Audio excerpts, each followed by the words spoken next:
What is the Schomburg Center? To me, it is home. The place where we come to see who we really are, not just somebody else's reflection of who we are. The Schomburg Center is a place of culture, it's a place of history, it's a place of knowledge. The Schomburg Center, to me, is a repository of all of the things that has documented our sense of worth as a people. For me, that means that it is a place of immense power. The Schomburg Center is a public research library and a cultural institution for the study of the Pan-African world. It is perhaps the best in the world. My Schomburg Center is Arturo Alfonso Schomburg. Arturo Schomburg said, Black history and culture and intellect exists at a time when most people didn't believe that. He collected those evidences, and that became the beginning of the collection. And it has expanded and has grown to where it is now a world-class institution. It holds over 10 million items. There's no parallel anywhere that brings to light what we as people of color have done, what we continue to do. Black culture is all of culture. The universals that animate everyone's life happen here for all people. The Schomburg for me is one of the center pillars of Harlem. When I started the journey of finding out about Red Rooster and Harlem, the very first place I went to was the Schomburg. Researchers from around the world come and use what we have here. I could not have written just about any of the books that I've written without the Schomburg Center's archives, resources. The Schomburg Center is much more than a library. We encourage lifelong learning and exploration. The Junior Scholars Program is a Saturday program with students from 5th grade to senior year in high school to help them learn about Black history and culture. Learning about my history is important because it teaches me who I am. The Schomburg Junior Scholars Program is going to do nothing but uplift them. So many talented and brilliant people have walked the corridors of this amazing institution over the years. From Octavia Butler to Toni Morrison and James Baldwin, Ella Fitzgerald, Alvin Ailey, and Harry Belafonte, who graced the stage in this room of the American Negro Theater. This place evokes great memories.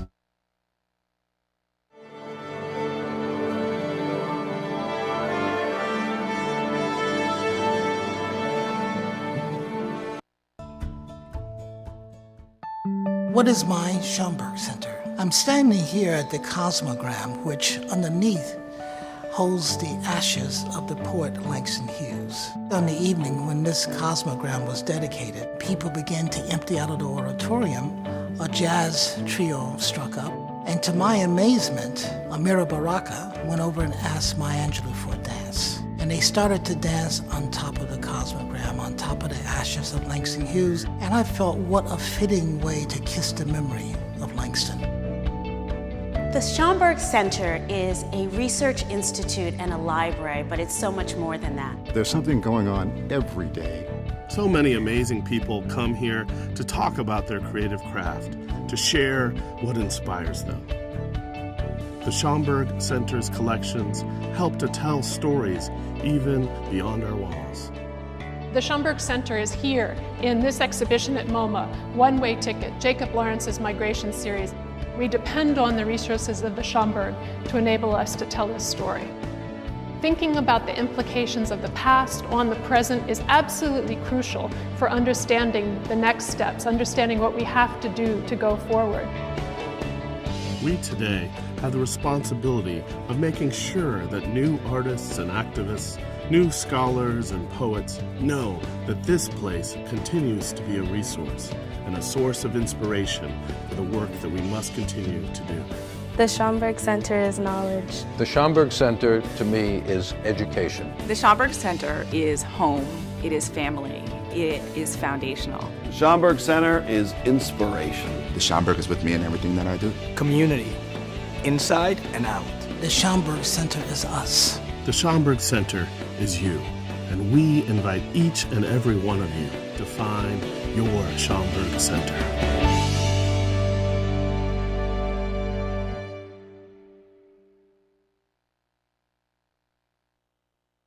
Good evening.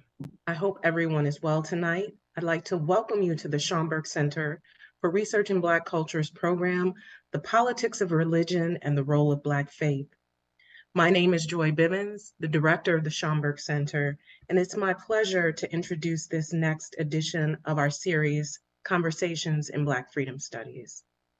Tonight, I'm coming to you from Harlem, USA, and I encourage you to use the chat to share with us where you are this evening. But before turning over the program to the series co-curators, I want to thank all of our featured speakers for contributing their voices to this very important topic, the role of Black faith.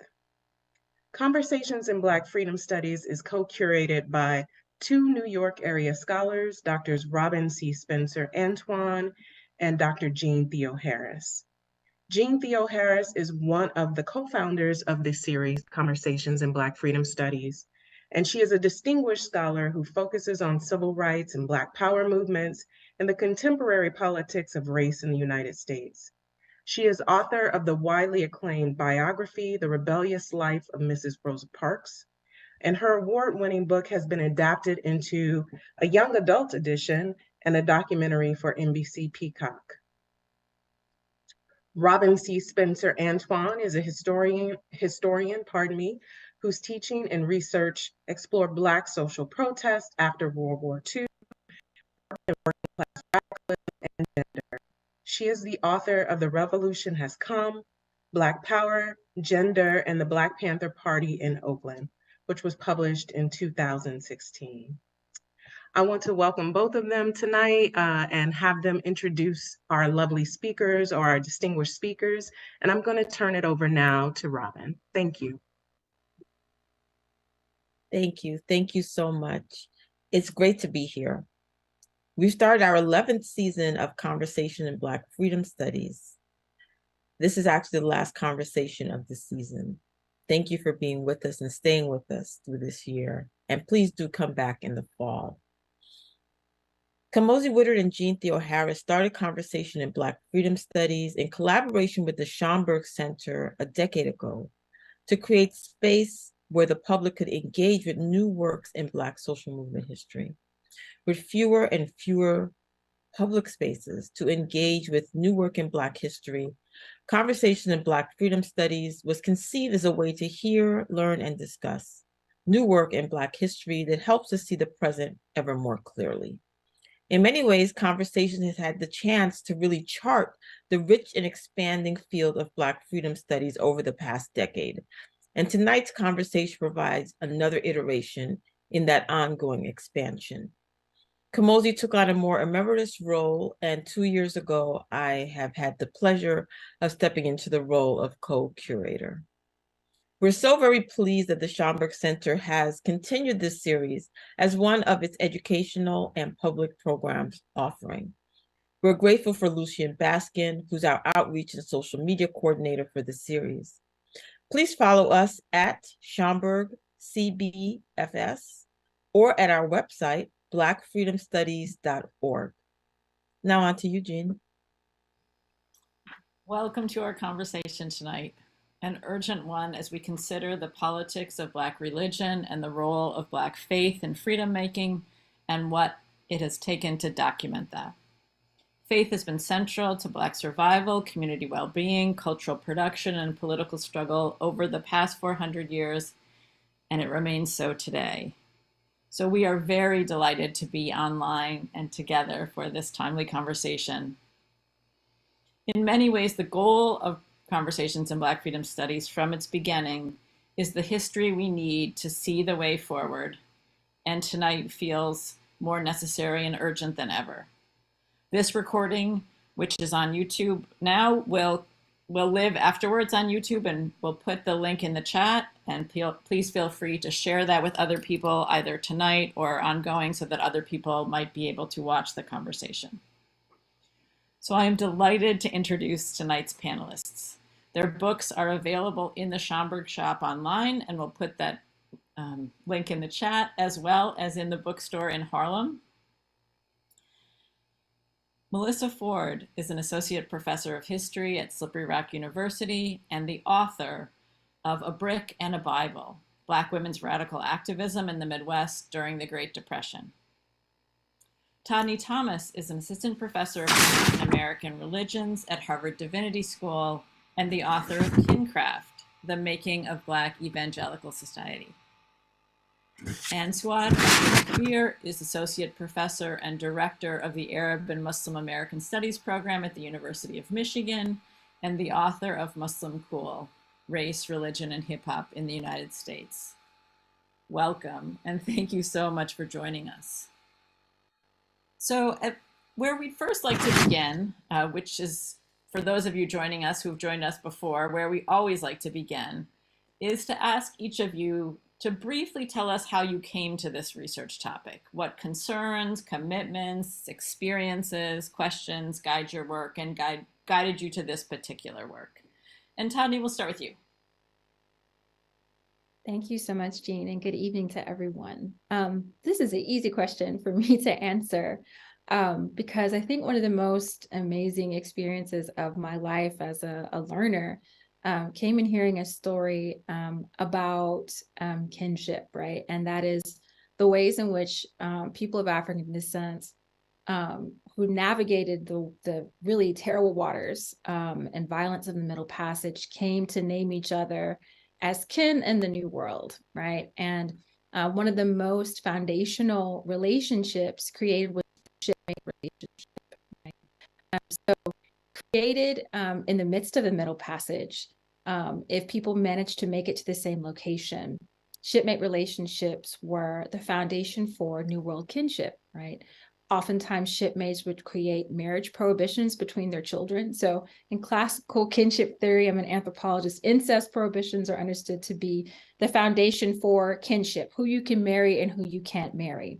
So imagine people uprooted from the networks in which they're born, right?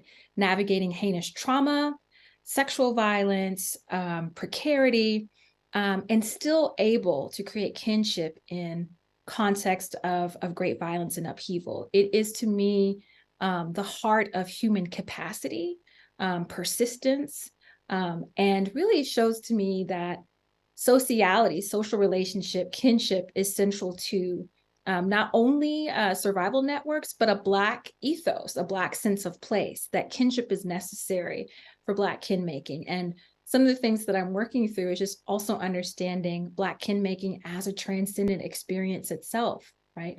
When you don't own the means of naming your kin legally in the context of enslavement, when you're dealing with the carceral state and navigating different political upheavals to Black kinship networks, Black people have never stopped naming and claiming each other as kin. And those human stories animate my life work. I'm fascinated and humbled every time I hear stories of that. So that is how I came to do this work. I believe that Black people's ability to name each other as kin, to claim each other as kin around biology. Biology is only one matrix. It's not the only language that people use. Spirituality is really key to that. Is to me one of the most important human stories that exist and make me really excited to be a scholar and to think about how Black people continue to insist on their own humanity, right?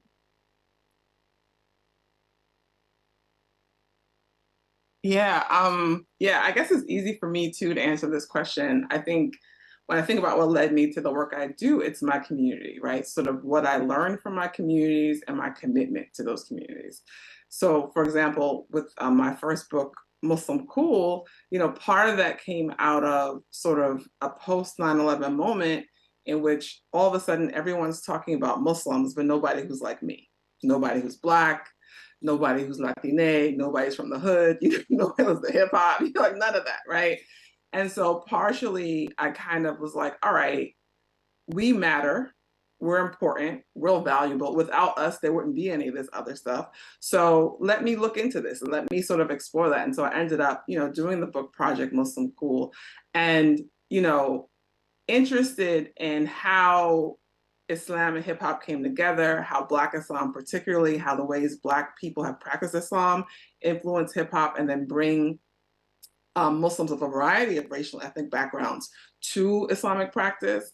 But interested in disrupting, right, in some ways, the ways in which, kind of Muslim as a category was excluded from sort of like US American as a category, but not because we want a seat at the table. So not for some kind of multicultural inclusion, but really because, and this is what people were doing, they really wanted kind of radical change, right? Like in terms of like thought and in terms of practice. And so that's kind of how I got to Muslim Cool. And now I'm working on another project called Umi's Archive, which is a multimedia research project. Umi is Black Arabic for mommy or my mother. And so it's a project in which I am using my mother's archive, right, to think about what it means to be Black in the world. And again, it's like, you know, the communities I grew up in, right, these Muslim communities that were Black and were Latine in Brooklyn, that were diasporic, they were deeply rooted, they were multi-faith, they were committed to justice. You know, they taught us that, you know, you have to know where you come from, right? In order to sort of locate yourself, you have to have what we call in hip hop and in Muslim terms, knowledge of self, right? In order to locate yourself and in order to do something and the power that comes with having that knowledge. And so likewise in this next project too, I'm really thinking about, okay, so what have I learned and what have I been taught and then what am I going to give, right? What is my contribution? What is it that I'm bringing to kind of this longue durée, right, of the Black liberation struggle that we all find ourselves a part of. That's great. And thank you so much, Jeanne and Robyn and everyone else for making this possible. My answer to this question is a little harder because as a white woman growing up in the suburbs of St. Louis, I really didn't have a lot of experience with that. And I think that's one thing I don't want to foreground as my whiteness as a part of the story, but my whiteness as a scholar here, right? I'm coming from a different perspective and I want to make sure that people understand that this is my role as a historian here and I'm speaking from that perspective. And so really excited about the conversations that will be had here. But I think my route to this topic came from when I took my first African American history class, which was actually not until grad school. And I read Malcolm X, as many people get introduced into Black history, and it kind of shattered everything I thought I knew. And so from there, I just tried to learn as much as I could about Black history. And I was in grad school in St. Louis as a St. Louis native and someone who grew up in the Midwest. I started asking these questions about, well, what about local? What's happening local? And at that time, saw the Ferguson uprising. And so across the media, people were asking, how could this happen in St. Louis? How can this happen in Missouri, right? What about the Midwest, the prairies, the conservative heartland? And I started to delve into times when the United States was in other moments of chaos and crisis and the Great Depression, and looking at how history doesn't repeat itself, but history rhymes. And these recurrences of Black radicalism in this moment of such political, social, cultural upheaval and unrest has precursors in 1930s. And the more I studied it, the more I realized like there's African-American women here who have been marginalized, left out of this story because of race, class, gender, oppression. And so my role as a historian here is to kind of carve out spaces where I can amplify those stories, to share them with next generation of teachers, of students, of just people interested in kind of breaking down these narratives of the white conservative Midwest. And so it's really exciting to be a part of this new movement, well, not new movement, but surging energy of a movement for the Black Midwest. So I do want to give a shout out to the Black Midwest Initiative, who's doing amazing work with kind of, hey, saying, yeah, there's a history here, right? And we have to understand this history if we want to understand Minneapolis, if we want to understand George Floyd, right? And so, yeah, so I'm really privileged to be in this position and very excited to help amplify those stories. Great.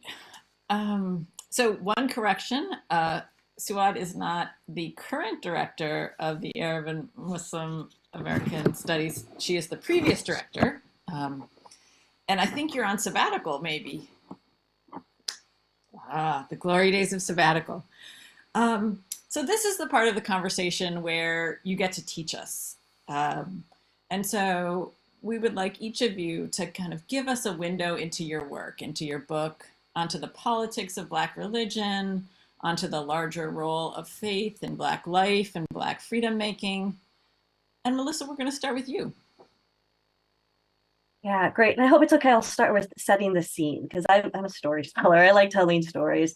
It's the South Side of Chicago, majority Black neighborhood. It's midst of the Great Depression. We are in full-on 1933, 1934. Upwards of 20 to 30% of the Black working class is unemployed at this time. However, we are seeing kind of this this merging of white and Black activists coming to these Black communities who are insisting that you don't need to be evicted from your homes. You don't need to be pushed around by police. You don't need to just accept starvation wages, right? That even though we're in the midst of the greatest economic depression the world has ever seen, right, you can push back. And these are radical activists from the Communist Party. And so we begin to see eviction protests. We begin to see rallies. But I mean, it's the South Side of Chicago, right? It's a Black working class community that has had strong ties with the Black church for generations. And so how do they make this inroads? How do you talk to this type of community? And this is where religion comes in. And it's weird to say religion and communists in the same sentence, right? Everyone knows the whole Marx said religion is the opium of the masses.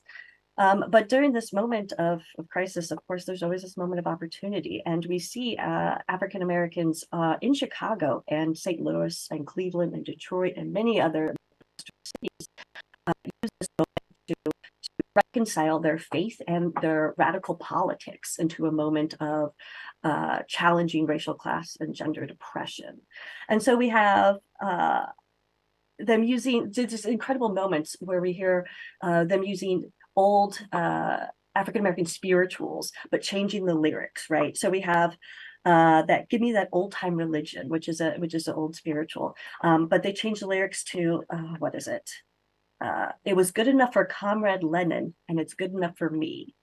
So we have Lenin included in this traditional African-American spiritual song, but we also have the ideas of like "I Shall Not Be Moved," again, classic, but when put into kind of conversation with these radical communists who are saying like, hey, you need to organize unions. Hey, we should ask for, unemployment insurance. Hey, we should demand end to evictions.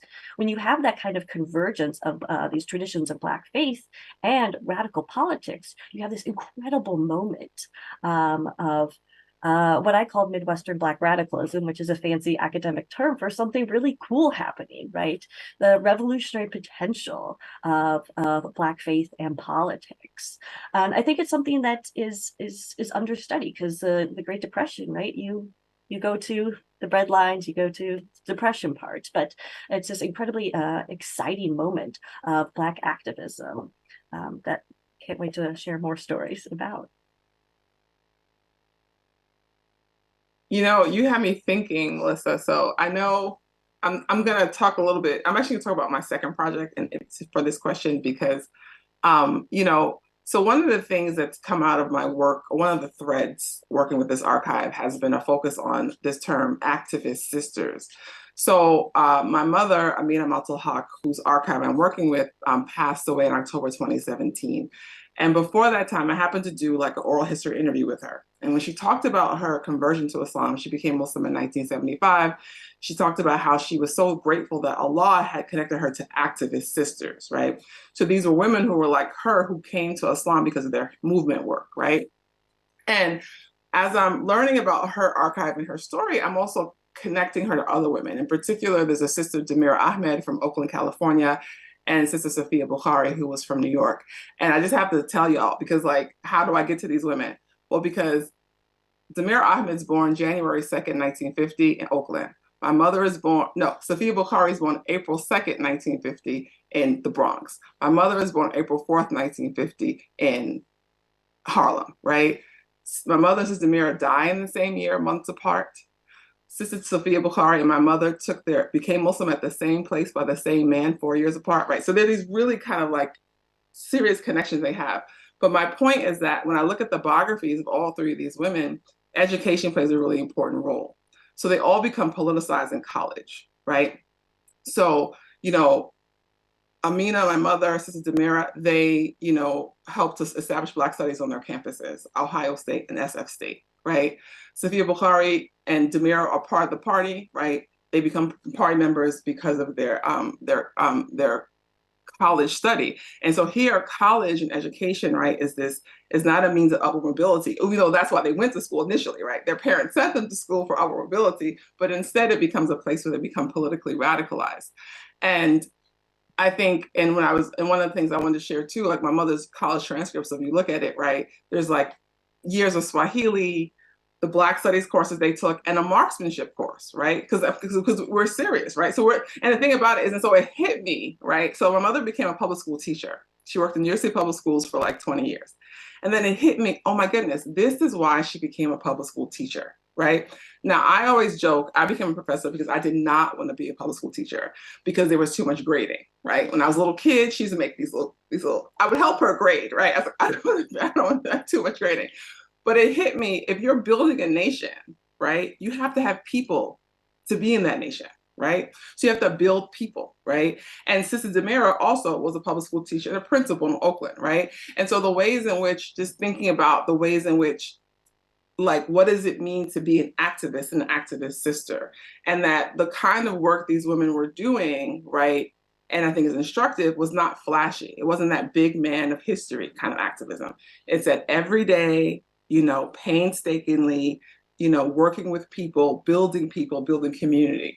And that to me, I think was really kind of one of the things that was really powerful, because it made me think about, well, what do I think revolution takes and requires? And do I actually have a limited thing? Because I want to be, you think it's like protesting and, all, which is all important, right?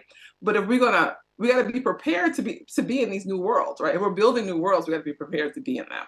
And so, and I thought, and the kind of labor, right, that's often unacknowledged that it takes, right, to build communities and movements. So that's the story I wanted to share today. So my work is set in a community that's on a different place of the political spectrum. So my first book, Kincraft, my work is set in an Afro-Caribbean and African-American evangelical community in Atlanta. So to tell another story, right? And this is sort of one of the kind of unexpected history that got me even more interested in the community, aside from like my just very deep interest in Black kin making. So there's an Afro-Bahamian evangelist named T. Michael Flowers, who is moving in the opposite direction of most Black migration streams, right?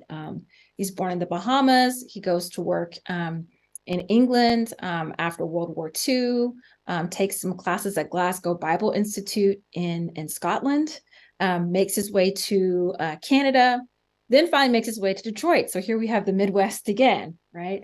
And while in Detroit, he meets the three sort of other Afro-Bahamian evangelists that practice this form of evangelicalism called Brethrenism.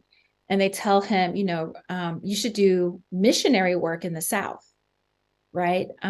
So he marries his wife, Ella, right, who is African-American. Her family left Georgia, right, because they wanted to escape the racism of the South and move to Detroit.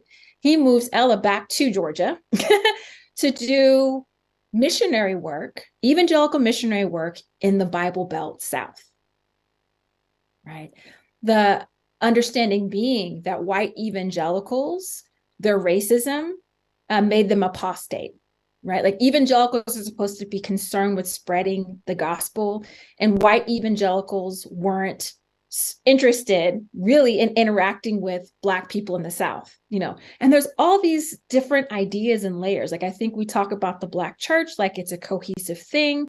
When we talk about the Black church, often as scholars, we think about the Black church as an Afro-Protestant mainline that aligned very neatly with civil rights struggle, right? That's a very small and narrow and sort of non-historical depiction of Black church Christianity. Black church Christianity is very broad. I've had people say, before I was a Christian, I was a Baptist, right? There are also spaces in which Black Christians are not mutually recognizing, right? They don't understand what the other community practices as real Christianity. So this Bahamian man, right, missionary, is doing missionary work in the Bible Belt South, starting these small Black evangelical churches in places like Beaufort, South Carolina, Savannah, Georgia. Savannah, Georgia has one of the oldest Black churches in North America, right? So this is looping back of African American Christianity that's happening. By the 21st century, you have African Americans, Afro-Caribbeans, and multiple congregations around Atlanta practicing a form of evangelicalism that's still very invested in sort of family values discourse, the heteronormative family. However, right, as I, did my fieldwork, and I did my fieldwork in an election year, right? So this was 2008. So this was McCain versus Obama. I also learned, right, that people had very different political orientations, right? You couldn't map Black evangelicalism neatly onto GOP, right? The other thing I learned is that it's also very dangerous to assume that Black evangelicals conform to this image of evangelicalism, a very popular meta-narrative that we have, or big story we have about evangelicalism when it comes to morality, right? So Black people are engaged in making themselves kin. They're very invested in trying to create the nuclear family, but they also understand that making the nuclear family as Black people is besieged by a different set of challenges that white families don't have, right? So the kind of evangelicalism that I was exposed to, you would have people who would look at James Dodson's focus on the family, and would have to say, I think that white evangelicals are an idol of the family, right? Like God is supposed to be the most important thing. Or you have people really kind of surveilling each other and making sure people's marriages are okay. And you also have people saying, if we're all evangelicals, why does sexual sin become a big sin, right? It seems like we care more about that. That has to be, and the questions being, is that about race? Is that about us as Black people, right? So what I also learned is, even as we're looking at a community on perhaps another side of the political spectrum, right? There is a thoughtful habitation of evangelicalism.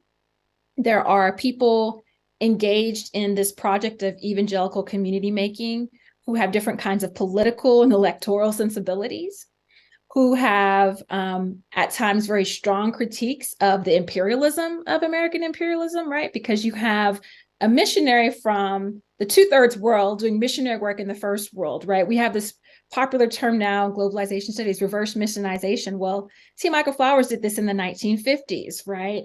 The idea that American Christianity, white American evangelicalism is apostate. We have Black evangelicals saying this before the Trump evangelical alarms are sounded. You have Black evangelicals who are critical or suspicious of the ways in which heteronormativity becomes a kind of moral icon or touchstone of evangelical faith, right? Even as you have people trying to approximate it. One of the other things that I think is really important is, as we think about Black freedom, we think about Black politics, I think all too often we think about the public sphere, right? And one of the things I like about studying kinship in this book, at least my second book takes me kind of in a different direction, but is that Black interiority, right? Black world making, the Black social, are also important ways in which people experience the divine, are important sites in which people invest the lion's share of their time and energy, right? So you also have times when people were saying, I'm not concerned about the politics out there. I am concerned about my habitation in my community here, this community being how people are able to navigate the challenges of the world. 2008 was a year where the subprime mortgage recession burst. Atlanta was a huge site for that. So you're talking about a migrant community. A lot of people worked as real estate brokers because it's a very flexible business for migrants. So people are also sharing food and resources and support and helping people through economic precarity in ways that also show Black faith communities as places where people are weathering the storms of anti-Black racism and its material deprivations out there. So I think it's a very thoughtful arrangement to put me on the panel. At first, I thought Black freedom studies and Black evangelicals. And, there are times in which I did this project, I felt like there were times in which it's sort of like I wasn't studying the right Christians, right? Because evangelicals are white, not right, obviously. And I was studying the wrong kinds of Black people because these Black people weren't the kind of dissident,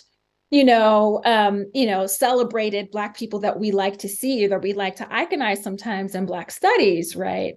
But I think that we're also at a moment when I love Kevin Quashie's book, The Sovereignty of Quiet, that there's so many different forms of Blackness and Black contemplative habitations, right? And all Blackness isn't dissident Blackness, and all forms of freedom and world making don't hinge upon full inclusion or full investment in the public sphere, right? And so I think it's a thoughtful story to add to this really compelling and I think really interesting set of stories that we've heard already. Thank you. Which I think this provides a good segue to kind of where we want to go next. So these are obviously harrowing times in this country, right? The pandemic, gun violence, police brutality, sort of epic kind of climate issues, and we could go on. And certainly Black faith has been crucial to Black survival and freedom making over the past 400 years and remains so today. And so what lessons for our times can be drawn from the stories of faith that you document? And Suad, let's start with you. Yeah, I think, in my first project, A Muslim Cool, I'm sort of working with young Muslims, right? And in the current work I'm in, I'm working with sort of elders and ancestors, right? Who are primarily Muslim or faithful people. And I think one of the things that connects all of this in terms of your question, is this idea of the relationship between faith and action, or faith and activism. And I was thinking about, Cedric Robinson's, the Black radical tradition, right? And I was thinking about the way there's a part in the book where he talks about people like Boukman of Haiti and Nanny of Jamaica, Nat Turner, Virginia, and this idea they live on their own terms, they die on their own terms, and they obtain their freedom on their own terms. And because they had this kind of cosmology, this way of they understood their place in the world. And I see that in both, I see that in the kind of faith, right, that I see in the work that I've done. People who sort of like, they don't have a lot of fear. Like they fear God, but that's it, right? Which makes them really formidable, right? But also makes them deeply caring. And so one of the things I think, and that for me is kind of the lesson in terms of care, like what does it mean to be spiritual, right? And in terms of Muslims, people who study Muslims, and there was this idea of embodiment, and often it focused on how you pray, how you wear your scarf, this kind of thing. And so there's an earnest kind of praying that's happening, but there's also continuous study, right? Radical study and continuous movement building, right? And so there's a commitment here to achieving justice, right? And spiritual salvation. And those two things are always in alignment, right? These things happen together, right? They're not at cross purposes. And so care then becomes really important. And I think, the things you mentioned, right? From climate change to, the brother who just was killed, right? Like, how is it possible that someone is, like yelling about being hungry, and then citizens, not even the state, right? Although someone used to have a state position, right? The man who killed him, right? But like decide, let's kill this person and people watch, right? Like that speaks to, and like, sort of an illness, a sickness, something, right, that is deeply wrong. And I think care, when I think about whether it's young Muslims in Chicago or these activist sisters, it's like you care for people, right? And even people you don't agree with, right? Like it's like the idea is that in order to be faithful, in order to be radical, in order to be resistant, you have to care. Right. And that's all those things, because the structures through which we fight don't want us to care, because they don't care. Right. They never cared about us. They don't care about us. Right. And so there's this way in which, and I think about the activist sisters particularly here too. It's like these women were Muslims, they had their own set of kind of like moral, like ways they lived their lives and this kind of thing, right? But the ethic of care and of concern, irrespective of what you're not Muslim like me or something like that, but that doesn't matter, right? It doesn't stand in the way of my responsibility to you and my responsibility to sort of be in community with you. And so when I think about that and I think about the lesson, I think about this notion of care and activism and how important I think that really is in this moment we live in where precarity, has always been everywhere, but it's you really feel it, I think, in a different level now. I almost feel kind of bad going after that because it's such a beautiful response. Thank you so much for that, Suad. And I think I can actually build from the Cedric Robinson and this idea of Black Marxism and the Black radical tradition and faith, because often radicalism can sometimes, and anti-capitalism and communism and Marxism can be seen as anti-religious. And that was certainly the framework for many of the people in the 1930s and continuing, I think, still today.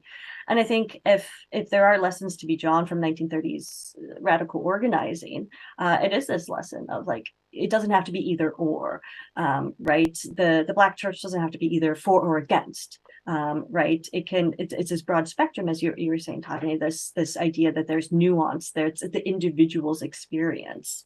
And so when we were looking today at calls for prison abolition, reparations, and anti-capitalist measures, redistribution of wealth, these are traditionally Marxist, communist ideas. But that doesn't mean the church, that doesn't mean religious figures, that doesn't mean faith, personal faith, morality, ethics of caring, has no place in the conversations, right? If we are truly to build this revolution in whatever way we perceive it, that discussion of economic theory, right, has to happen on a level as same level as our personal faith, right? And so it's hard so often for historians to kind of come back and be like, well, this person made it work, so you should make it work. But at the end of the day, we study these histories to be inspired by them, right? To find hope in them. Otherwise, ultimately, it's a study in fragility, right, of what the human experience can be. And so I'm seeing a lot of optimism and moments for optimism in these kind of times, as precarious and harrowing and as they are.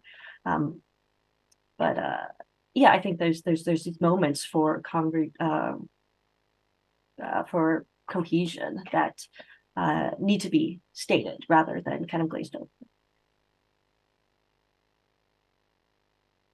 Yeah, these are amazing responses. I have like a response that comes from Kincraft and my work on Black evangelicals and my current work on Black church arson in my hometown in Knoxville, Tennessee. And it kind of comes together because, Black faith communities can teach us a lot about how to survive times like this, right? So when I was finishing literally like the final draft of Kincraft, the pandemic just happened, right? And I remember at one point I was trying to decide if I should go grocery shopping or finish the edits to get to the editor. And it was so down to the line that the editor at Duke was like, I will receive your book a chapter at a time. It was like a baby being born foot first, because it was just such a weird, surreal time to write. And I remember sort of closing the book and I put a coda because people were already talking about hoarding and I, realized that, suddenly mutual aid was a buzzword and I was having like this weird moment, mutual aid has been a practice in Afro-diasporic communities. I mean, from susus to burial societies to, people discreetly giving people groceries after church, right? To love offerings to, and so what I also wanted to impress is it's very easy to read this book and it's like this particular faith community, but Black faith communities have an architecture and grammar for how to live, an ethics of right relationship, of neighborliness, of reciprocity, right? Like, which is, this is a Black community. A lot of people are living in suburban Atlanta, but they resist the logic of enclosure, right? And every household for itself model. And I wanted readers to understand, if you read this right, you would also have a guide for navigating these times. It's actually Black communities that have these lessons. And I'd say the same for Black Seventh-day Adventist Church in Knoxville that's burned right a few days after the Emanuel 9 are murdered. There's a sensibility of remembering. There's a rejection of capitalist matrices of value. One woman said, isn't it ironic, right? The neighborhood around the church had been gentrified, and people associate gentrification with the violence of Black church arson, right? So there's very, like, if this was me doing field work, like, oh my gosh, my brain's going to blow up, right? And a woman says, you see this ring, we know that kudzu is an invasive plant. Kudzu never overtakes the church grounds, right? So even though gentrification was happening, even though developers had been offering church members increasing amounts of money for their church property since the arson, into the millions of dollars because they're in the center of town, this woman points out that kudzu at times is a better neighbor than capitalist speculators, right? That it has a better approach and ethos of relationship, of being beside, right? And so there are lessons for living through this context and these moments that Black faith community members have for all of us. It's why Black studies is important, right? Because it has such an important architecture for living, a way for living through times like these.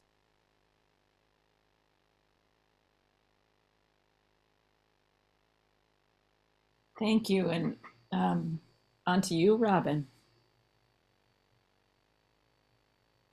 Yes, it's been a wonderful, wonderful discussion so far. I wanted to say, I give a quick nod to our audience watching us and engaging in the chat and YouTube. We see you, we hear you. And that the audience is coming from all over New York, all over the region, all over the country, and even all over the world. So it's such a pleasure to have this conversation, and we would love to bring you in. So please put questions for the panelists into the chat so that we can hear your voices and answer your questions during the Q&A section. So I wanted to point out that our audience is filled with teachers and learners of all kinds. And I want to take advantage of this moment and ask you if you could introduce us to one individual or one event that you have encountered in your research that you think more people should know about. Yeah, and we'll start with you, Melissa. Excellent. Whenever I can tell this story, I will. But I'd like to introduce you to Carrie Smith. And in many ways, she's your kind of stereotypical, average, middle-aged Black woman living in the Midwest in the 1930s. She's a migrant from Mississippi. She has found work in a factory picking nuts. So she picks the nut meat out of pecans, and it's hard work. She's like, her fingers are scarred because she has to use a sharp knife, and the air is full of like this dust, and people are coughing, and it's unsanitary, and the white women are separated from the Black women, and the Black women are paid less. But she's this pillar of her community. She goes to church every week. She is like front row center. She's involved in fraternal organizations. And one day she becomes involved with the Communist Party. And so there's this moment when the communists kind of like sense that she's this leader in the community, that she's this community matriarch that people center around and listen to her. And they say, Carrie, like, you need to tell these women that they should organize a union, that they should go on strike, because these working conditions for the nut pickers are awful. And so Carrie begins to spread the word, and the communists tried to, but they got like a handful of people. They needed Carrie to be that community liaison, and Carrie was 100% in this. And so the day before the strike is called, she's on the steps of City Hall in St. Louis, and the story goes she's holding a brick in one hand and a Bible in the other. And she says, girls, if we stick together, we cannot lose. And this is kind of Carrie to a T. Like the Brick, she's militant, she's committed. She is kind of spouting Marxist principles.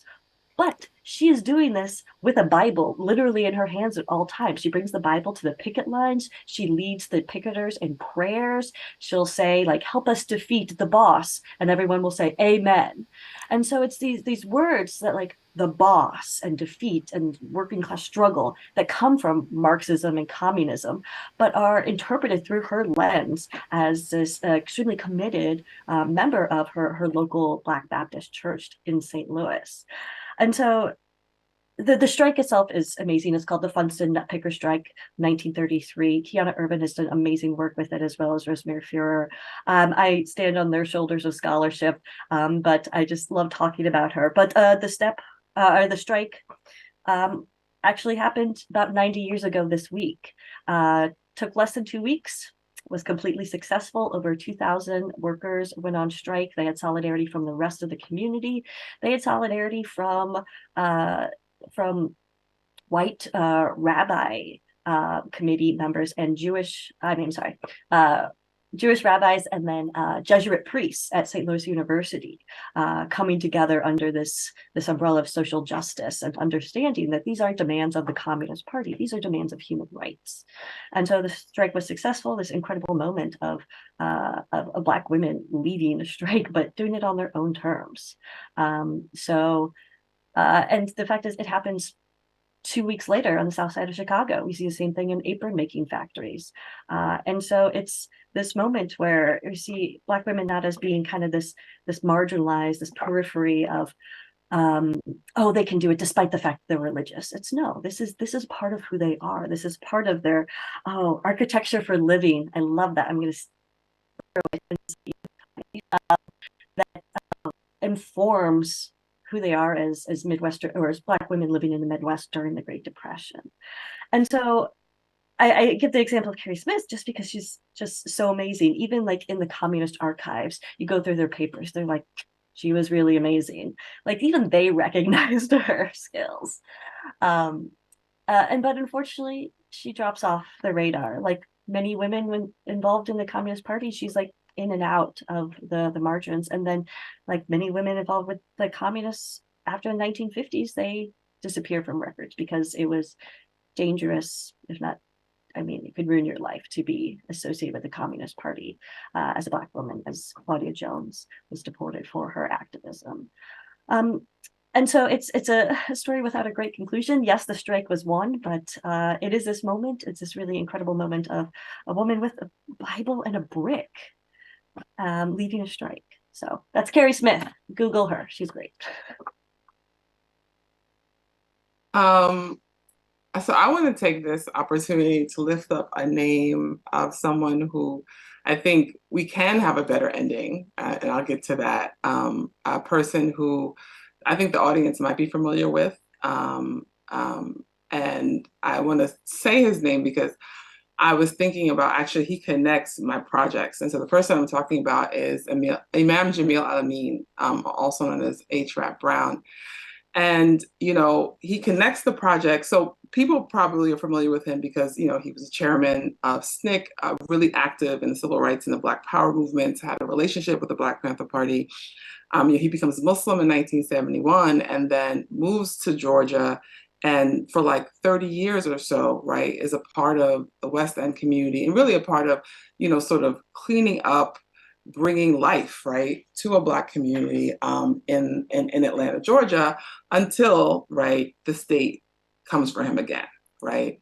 And so since 2000, he's been serving time for a crime he didn't commit as a political prisoner.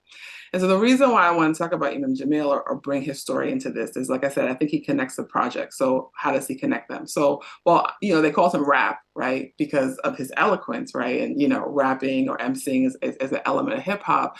But, one of the things that when you talk about Islam and hip hop and Blackness and hip hop and Black Islam and hip hop, there's a trajectory people have, right? Where like they hear about Islam some way through the music and it brings them to it, right?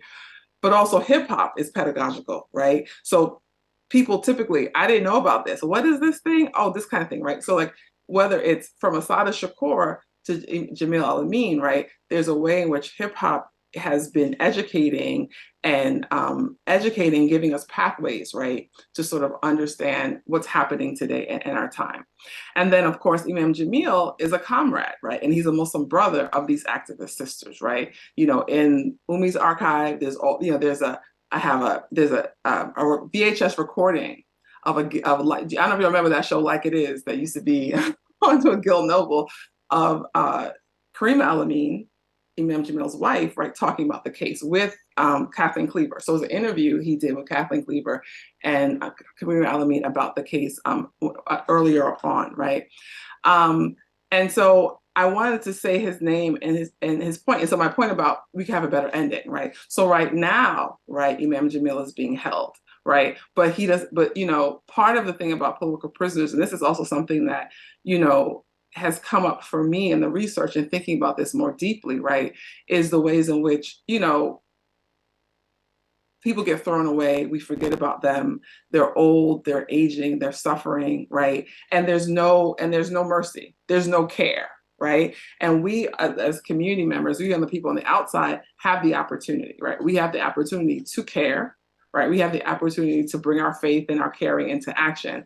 And so one of the ways, and I'll end here, I think I want to suggest people do that is go to freeimamjamil.com, and I'll put that in the chat, where there are actions you can take, because in order to because basically the campaign, as it continues to be, and the same with Mumia, right? Like the idea is that we want to continue to fight, right, to free our people, right? And so if we're going to care, right, in this moment, I think that's what that looks like. And so I just wanted to sort of lift up his name, because this is what the young Muslims in Chicago and the activist sisters would have done. So that's what I wanted to do today.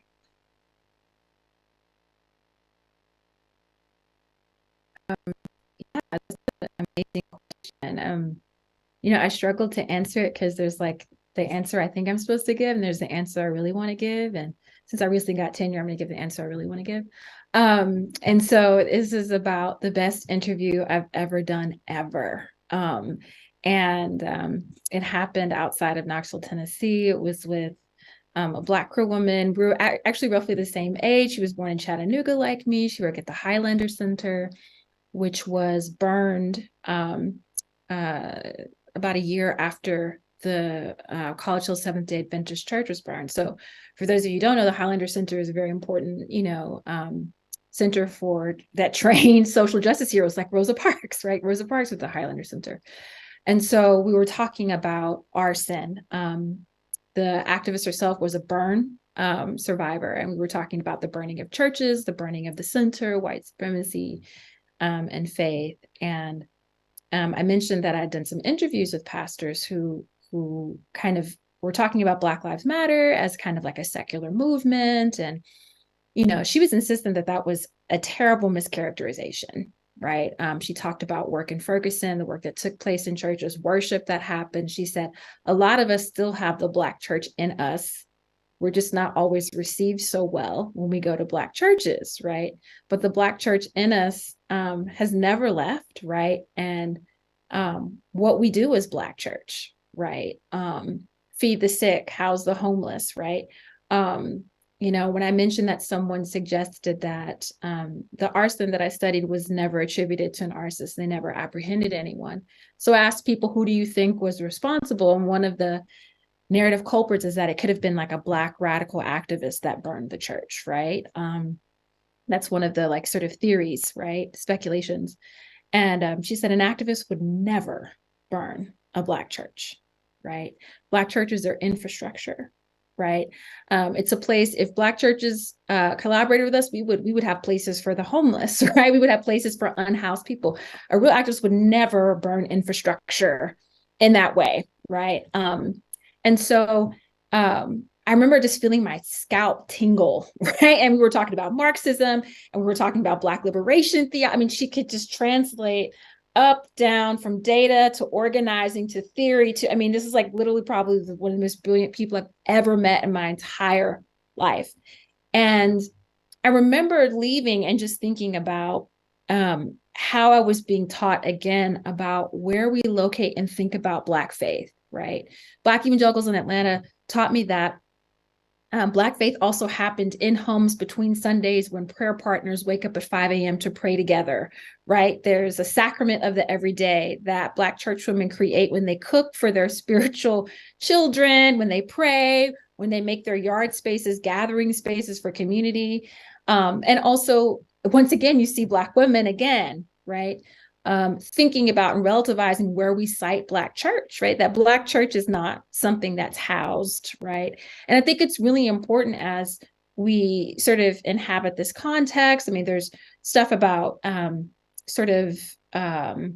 younger people, Black people, polls about younger Black people being disaffected with Black churches, Black church attendance waning, institutionalized Christianity in general being on the decline. That it may be that we have to, as I think teachers, as organizers, as scholars, as people of faith, we may have to re-envision where Black church is, right? And remember, it has never fully existed in a church. It can't be burned, actually. If I learned anything from this research on Black church arson, Black church can never be demolished, right? The building has never completely housed the church. And so I think just being more open and being more mindful and being more attentive and listening more about where we can find Black church, like where it actually exists, and it exists in some of these extra institutional spaces. And that excites me, right? We can focus on the Black church is dead or the death of a thing, but sometimes we're not looking and listening to where it actually still exists and is animated. Thank you. Thank you for those such provocative responses. Wanted to turn to some questions that have been raised in the context of looking at the comments for this evening and to thinking through the implications of your work and the way that conversation about any obstacles or barriers that you face in telling the history that you are telling. And some of those may be around the question of archive or potentially silences, as well as, other things that have sort of shaped your journey in the storytelling. I guess I can answer, I can start with that question. I guess, it's interesting, barriers. I'm trained as an anthropologist, and typically speaking, for those who don't know, in the sort of academic world, anthropologists are supposed to study the other, quote unquote. So you're supposed to go off somewhere, I don't know where that is, but somewhere, right? And study these people, And of course, but I came to anthropology because of Zora Neale Hurston. I was wanting to, I don't know, I was thinking about what I'm going to do in my life. What am I going to do? And someone's like, did you know Zora Hurston was an anthropologist? I was like, no. So I read a book and I was like, I want to be like Zora. So, and then I got in there and realized, yeah, that's not exactly what's happening here. But in any event, so you got out. So the thing about it is the challenge then became on a, I guess, professional level, the ways in which, continue to pursue work. Now, and it's funny because of course I didn't come to the academy to sort of be in the academy in that sense, right? But you join an institution, you join something, you become part of it. And so their standards, right, can affect you. And so sort of one of the challenges I faced was continuing to remind myself of why I'm here, right? And so therefore, even though someone would say, oh, well, you can't, you're Black and you're Muslim and you're gonna go study people in Chicago, even though I'm from Brooklyn, that's not far enough or something like that, right? But knowing that they were wrong, right? And knowing that, I have my relationship to that place and these people both has its sort of alignments and disalignments. And it is that place is where the research happens and where the richness happens and what's really exciting about that. And so I think, and likewise with the second project, I'm not a historian. I am not trained as a historian, right? That is not something, I didn't go to school for that. But I'm very much using the tools of a historian, using the tools of archivists, right? I'm curating, this is this, and it's I don't know, it's what do I do? Like everybody else, I ask somebody who know better, they teach me, now I know how to do something and I do it, right? And so I think for me, in terms of the work, probably the largest, not largest, one of the challenges that comes to mind when you ask that question is just the ways in which universities and the academy have created these false borders and boundaries around different things that when you're doing work, and particularly I'll say this, when you're doing work on Black people, like Black study is always, right, intellectual and political and spiritual and creative all the time. Like, so there's no way you can actually do a rigorous, right, investigation into Black life if you are not, right, engaging with all those things at the same time. And I think that is very much in contradistinction to the ways in which, right, the sort of contemporary academy is situated and tries to situate you.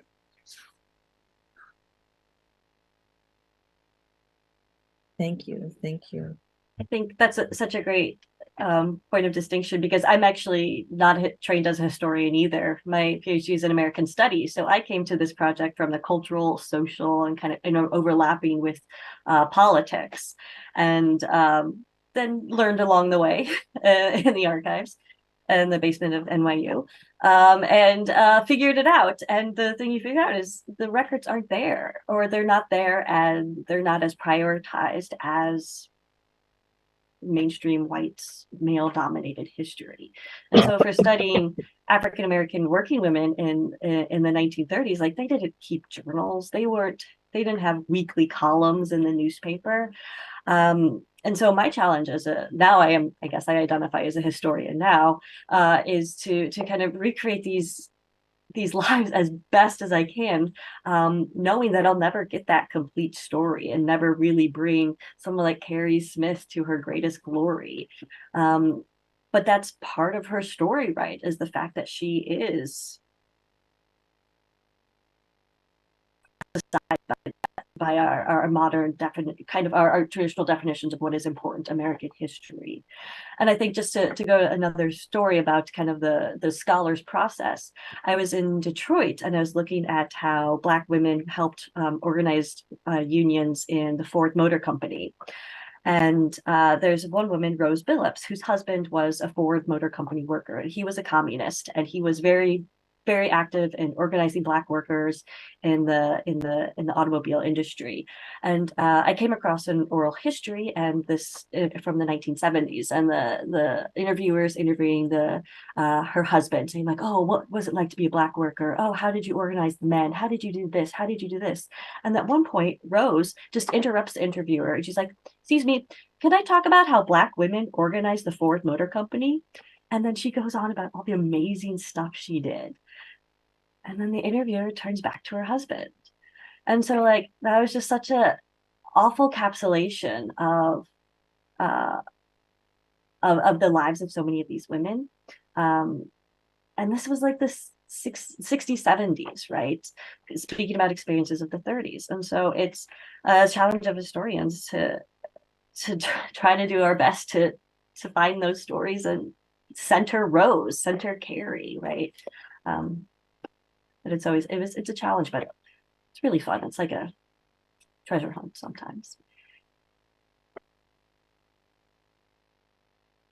Yeah, I would say I would echo all of these. I think if you're studying like Black communities, you have to be methodologically promiscuous. I think critical Black study understands that that's always been the case, and it's been suspicious of like sort of these colonial compartmentalizations of knowledge and method. For Kincraft, I was looking at oral histories. I was trying to, you have an evangelist that goes from the Bahamas to England to Scotland to Canada to Detroit to the South, and trying to keep up with those steps and corresponding with scholars in England, and the Glasgow Bible Institute doesn't exist anymore, and talking to people at Sedine Bible Camp in Tennessee, trying to find as many pieces of this man's life as you can. Or I would say for my second project, I also was trained as an anthropologist like Swad, and I found myself in an archive in Philadelphia while doing a book on church arson in Tennessee, a new archive that the Presbyterian Historical Society had. And one of the things I always thought, right, this is like the sort of, I think trained as an ethnographer, I think like ethnography is really hard, right? I know we're in like an archival moment, but you know, ethnography is really hard. You got to talk to people, and people are weird, and people are complicated, and they're wonderful. And so like the archive, I'm going to go in the archive and it's going to be fine. I was not prepared for how hard, how emotional how the space itself, that like I would be doing, you know, archival work, and there's this like old white, and to be clear, I grew up Presbyterian. There's this old white Presbyterian on the wall behind me. I felt like it was staring at me while I was doing my research. Or, you know, these amazing archivists at PHS who brought out glass from the 16th Street Baptist Church bombing for me to hold. And then I would have to go leave to cry, like go outside to cry and come back. Or reading these records of people in the 90s whose churches were burned, and they're writing, you know, the NCC USA for funding, and they're describing what happened, or they're describing previous incidents of violence before the churches are burned. So we think that Black church arson is the tipping point, where there are forms of anti-Black violence inflicted upon Black sanctuaries that, you know, I mean, I won't repeat them here, but having to sit with that and I was just not prepared. I had never done archival work. I went in bald, you know, I had friends being like, you should be wearing white, your head should be covered. You should, you know, make sure that you know, giving me rituals, right, on how to kind of like not embody and take that with me. And I developed sensibilities in doing that with interviews, but I didn't know, I just assumed I wouldn't need that in the archive, right? Because I wasn't talking to people. And so I would just be touching records. And so I would say that's been a challenge, like really dealing with difficult, weighty topics, right? And I just didn't expect archival work to also be so embodied in terms of its effects. So I felt like I had to apologize to quite a few colleagues of mine who do archival work and historians. Like, you know, ethnography is hard, and what we do, it takes a lot of time, it's difficult, you know, we're hitting the pavement. And I'm just like, oh my gosh, archival work is, I don't think I'd ever cried so much before in doing research as I did in and around an archive. So I think, yeah, that's one of the challenges. Like, you want the story, you want to fill it in, but it can have personal costs. And it was actually a student of mine. I did interviews with my students, and a student asked me, like, what are your practices of care, right, as you're doing this work? And I was like, what? And she was like, what do you mean, what, professor? And that's when I realized, like, you know, and so I started talking to some friends, and they're like, you're in there with your head uncovered, you know? And I was like, yeah, I thought, you know. So yeah, I think I think people think we're just pencil pushers and page turners, and that process of work is, you know, you're talking about political prisoner, you know. So yeah, that's a challenge. Hug your local academic. Yes, yes. Okay. Thank you.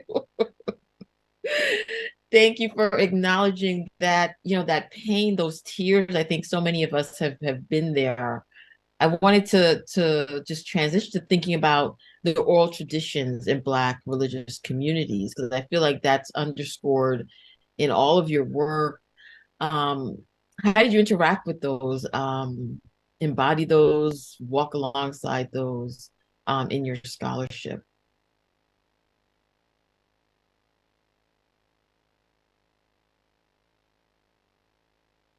I know that I think a few of you did oral interviews, and some of your stories embodied that already. So anything else you want to share on that, feel free.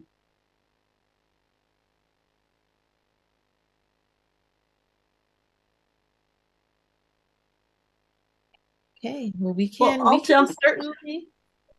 Oh, Todne, you go ahead.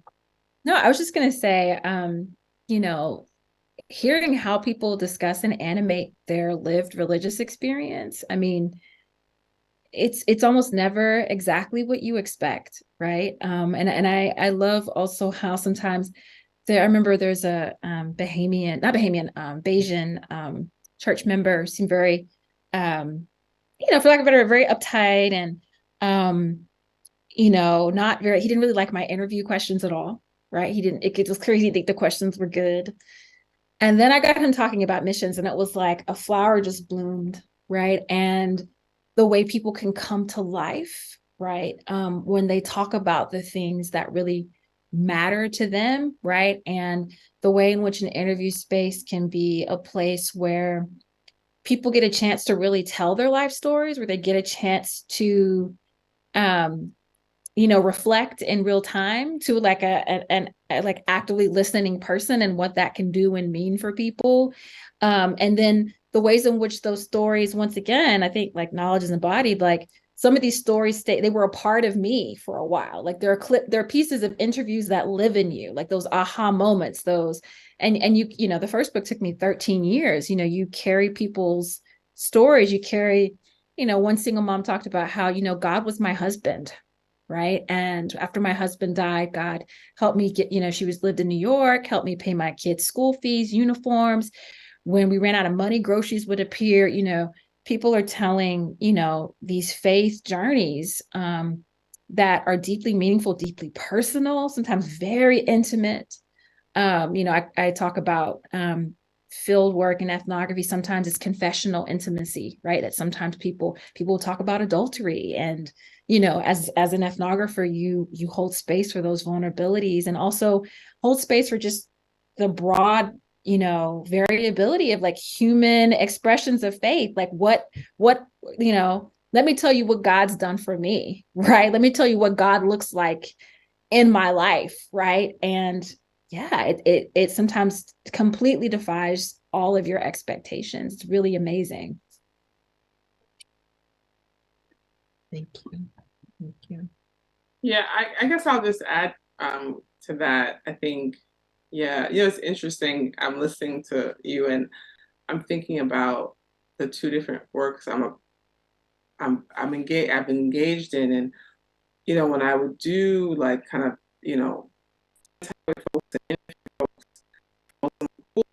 many of them were younger than me, right? And I was, I guess, in my 30s at the time. They were sort of like late teens, 20s, college age type of situation, and them not necessarily understanding that they had something that was important to say, right? Like, and so it'd be kind of weird a little bit, like, well, why do you think everything? But them having obviously important things to say, right? Because I learned from them, because I call my interlocutors my teachers, right? I learned from them, right? And on the flip side, talking to people, I guess, alive and those who passed on, right, who have lived a life, right? And also sometimes not thinking they have anything important to say, right? But also having a lot, right? So there's like these kind of two, not complete ends of life, but that's been really a sort of an interesting thing to think about. And to that end too, in terms of, coming from a community like I do, because I am Muslim, I come from Muslim communities, and, that are old, but also young in a sense, right? In terms of like the history of the United States. And there's a kind of urgency to talk to everybody because our generation is passing, right? And so how to do that, right? Because we don't have lots of infrastructure. We don't have, you hard pressed to get people to give Black Muslim people anything. Right? So it's like you're dealing with the war on terror and the war on drugs and the crime and this and that, and now you're trying to also like, wait a minute, hold up.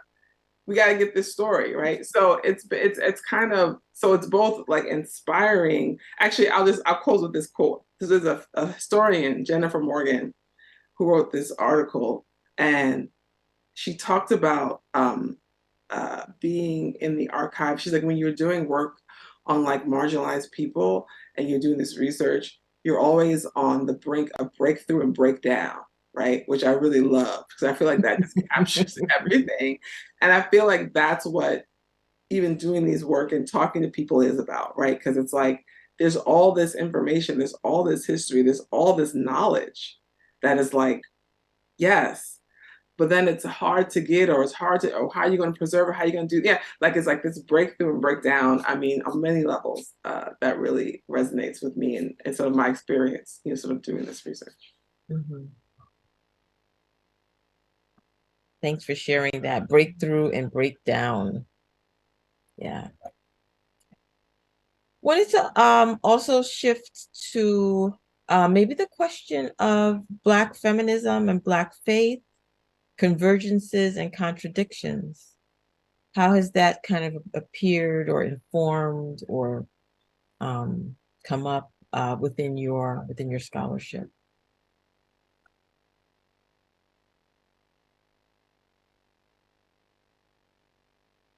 Your turn to start, Melissa. All right. We'll go to Cleveland on our Midwestern tour here. Cleveland, yes. So each Midwestern city, of course, is different and unique and wonderful in its own way. But in Cleveland, there's this really interesting opportunity for Black women to take stronger roles of leadership in their community churches. And so we see this really interesting moment again in the 1930s of Black women who have joined the communists in the neighborhoods, who are, organizing for unemployed workers, who are working to get eviction stopped, working to get people on relief or welfare rolls, or just to get people fed and clothed and so forth. This incredible moment where they bring communist literature into this Baptist church and start distributing it and speak from the pulpit, right? And so this is real interesting moment of like Black women taking on leadership roles, not only in this Black church, but also in a male-dominated white organization. And so to see again this not necessarily meshing, but working together. They're pieces of a puzzle.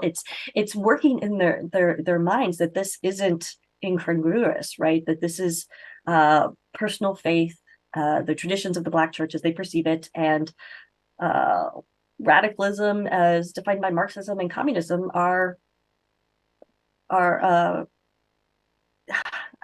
word it's working together to defeat systems of oppression. And so this church in Cleveland, right, offers that opportunity for these women. And you see that throughout the Midwest. And of course, this is happening in New York and to some extent in the South. But my area of focus for the Midwest is kind of revealing these really incredible moments that you wouldn't necessarily think. I mean, it's like Cleveland, right? Yeah, I think it's been interesting in the second project more than the first, thinking about Black feminism, precisely because, in this kind of activist sisters theme, these women, I was reading about, I think it was that book, I forget, it's a book about Kumbahi and this, how they, even just like how they were doing things like writing your own books, copying your own things, how you organize, like all those techniques were happening. So these Muslim women who are like, they are, how do you call them? They're parallels, that's not the word, but they're working at the same time. And they're the same types of like organizing and community work type of tactics or strategies, or even just tasks, right? You see the same. And so one of my mother's really good friends, Sister Kareem Abdul Kareem, who's, she's from the Bronx. And she also was very much, she's in her 80s now, and she's still an activist sister. So I asked her about that. I was like, because my sense in the archive was that there's some sort of ambivalence around, like definitely concern about women and women's sort of futures and possibilities, but feminism as a thing seemed to have some ambivalence. So I asked her about it, and she said, she was like, on some level, really, like race, right, was kind of the primary thing that we were really concerned about. And so feminism really seemed like a white woman's thing on a certain level. And she said that to me, but also said, but then they also were like, but you have to be educated. You have, like in your relationship with men in particular, you had to make sure that you were able to take care of yourself, right? So these kind of almost sort of feminist priorities were still a part of the ways in which, right, how they organize themselves and how they advise themselves and other women, right? And at the same time, though, and just to kind of complicate things even more, so I was reading the book, it's called, by Kimberly Springer, Living for the Revolution. And in the book, she cites, I forget, it's the National Black Women's Feminist Organization. I think that was what it's called. So they're having a conference in the 70s. I think it was 72 or something like that.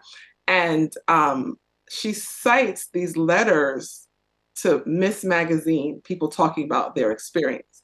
So I go look at the thing, and because two of the respondents had Arabic names, and I was like, I wonder if they're Muslim, I don't know, whatever. And of course they were, the mother and the daughter. And the daughter had to be 12, I guess, when this happened. And she's talking about how, like, you know, I'm a Muslim and I'm a Sunni Muslim, and I know that Allah made me as dignified as everybody else, and my job. It was the most clearest articulation of like a Black feminist, womanist, Muslim womanist, like, lens that you could see, right? And so I say all that to say that I think it's been interesting, because I think there are a lot of parallels, right, in these communities, right, between sort of like religious communities who don't identify it, because people, they're like, I'm not a feminist, like, very clearly, I am not a feminist, right? Yet, right, these ways in which there are sort of parallels, right, and shared concerns and shared principles, I think. And the last thing I'll say about this point on a more contemporary level, this is something I just think about, so I just put it out there. But I feel like sometimes part of the reason why there's a resistance to sort of to taking on the term Black feminist is because of, and this goes back to, I think, Todne, what you were saying about these women are on leftists, like in terms of their politics, but their personal propriety, right, their personal comportment, right, doesn't seem to have a space under a feminist like lens, right? You know what I mean? So for example, like sort of bearing yourself, like taking your clothes off or keeping them on, right? Even though technically under feminism, all of that's supposed to be okay, there is a particular kind of, like, I think, emphasis on empowerment in one way versus the other. And so I do think sometimes that is also a space where, like, we share similar concerns, even similar visions for the world, but in terms of like feeling included, or in terms of like feeling this label, I fall under, not so much, because I know there's space for me, you know, as a Muslim woman, for example, in this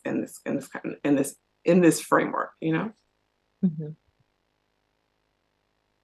Yeah, I mean, this is also like the feminism versus womanism, you know, question. And I definitely think that, you know, a lot of the Black evangelical women that I worked with, you know, they're broad cross-section. I mean, there's a woman who's a dentist that was like, I'm in this church because it's a Caribbean church and I want my son to be around Caribbean people, right? And I'm not really, you know, she even said the Bible is filled with dysfunctional families. It is not a good roadmap for how to make a family, right? This was me at the end of the interview year, like, thank God somebody said that, you know. You know, just that variability, right? You know, and then there are people who are, you know, people are trying to really chase, like, really approximate this sense of like respectability because of their own childhood, family situations, and things that they don't want to reproduce, right? This understanding that if they approximate this norm, it can help produce a kind of stability and social mobility that they didn't have earlier in their own lives, right? And so there's a lot of different sensibilities about what it means to resign yourself to a kind of patriarchal ideal, even as that ideal is very elusive because of the way, you know, the economy impacts Black families disproportionately, right? The way migration destabilizes economic foundations, the ways in which, you know, I've been writing about this, but heteronormativity is an economy, and minoritized people have been fueling white heteronormativity since we've been brought here, right? You know, and so I also feel like, you know, even having my own different politics, like, it's really nobody's place to demonize Black people seeking heteronormativity when they've been deprived of it, right? I don't think it's necessarily going to get us free, but I also think it's my place to say, oh, don't chase that, because, you know, Black people have never really had even terrain to create these kinds of family formations, right? I will say that one of the interesting things about my book on Black church burning is that I'm working with like what I call a matrifocal method. And like every presentation I give, I say, I'm doing this book because my mother told me to, right? She told me like, you need to write this book. You're a religion professor. It's your hometown, right? Like, what's the point of being a professor if you can't like help your own people, right? And so we have all these ideas about like autonomy and Black feminism and, you know, like who I am as a scholar, right? Like the autonomous, you know, liberal self or whatever. And then my mama said, and then I have to write this sad ass book. You know, but, you know, I also think that it's interesting. You know, when I say matrifocal method, it's just not the injunction. Like I did research from my mother's home.